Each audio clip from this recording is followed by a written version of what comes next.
for the retail sector, and more workers have learned that they've lost their jobs today.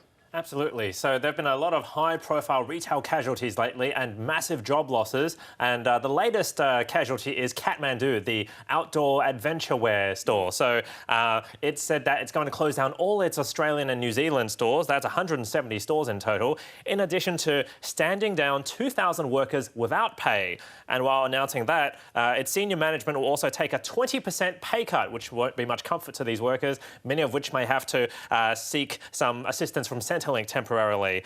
In addition, shareholders will also lose out because Kathmandu is suspending its dividend. So there seems to be no winners there. Another company which made similar announcements is Retail Food Group, which operates Gloria Jean's, Donut King and Michelle's Patisserie. So they're going to stand down a majority of their staff, but they wouldn't say how many. I guess social distancing measures and warnings not to go out really having an impact on the retail sector, especially this company. And on top of that, Adairs, a place where people go to buy their pillows, bed sheets, quilts. They're also going to close down their 160 Australian stores temporarily for about the next 4 to 6 weeks. And they've recently just got back to me and they said 1,800 workers will be affected and will be stood down during this period. And I guess they're hoping they can reopen soon if the state or the country can get a hold of the coronavirus situation. So it's massive numbers we're talking about here, considering Qantas last week said it would stand down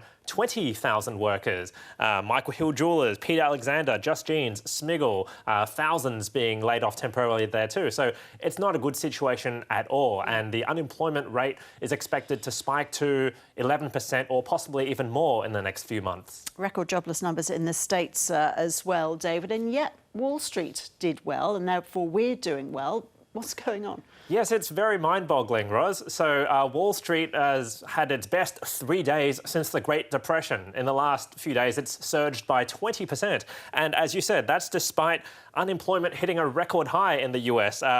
Number of jobless claims last week spiked to 3.3 million. That's a 1,000% increase since the previous week. And it far outpaces the global financial crisis peak. So a decade ago, during the GFC, the number of jobless claims hit 625,000 at most. So it's worse than the global financial crisis when we're talking about unemployment. So it seems the share market is divorced from economic reality. So investors are really focused on the stimulus measures that are being introduced. So the US House of Representatives shortly expected to ratify a $3.5 trillion package, and the US Federal Reserve pledging to print as much money as it takes, a blank check essentially, and cutting interest rates to record lows. And on top of that, Donald Trump, the president, promising to reopen the US economy by Easter, even though America now has the highest number of coronavirus cases. So whether this rally is sustainable remains to be seen. Certainly, Australian investors seem to be losing their nerve because our market has turned negative.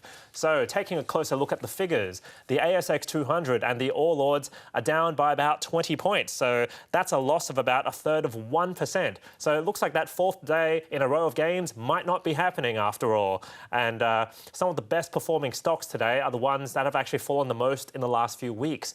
Star Entertainment Group up by another 9%, even though its casino operations have been forced to shut down.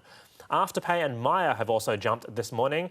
Now, Qantas was up 5% just an hour ago, but now it's fallen into the red. But property and shopping centre stocks are feeling the heat, with Mirvac and Scentre Group plummeting even further.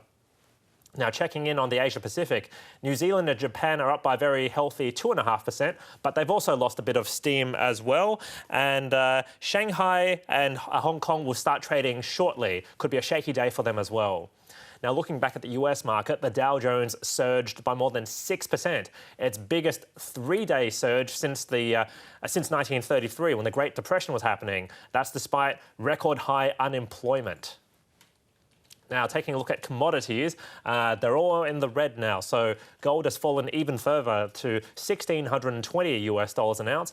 Tapis crude oil down to about $27.1 US per barrel. And when we take a look at currencies, the Australian dollar is a bit stronger. It's buying 60.7 US cents. And on that note, that's the latest in finance news, Rose. Thanks, David. A Melbourne jockey who was suspected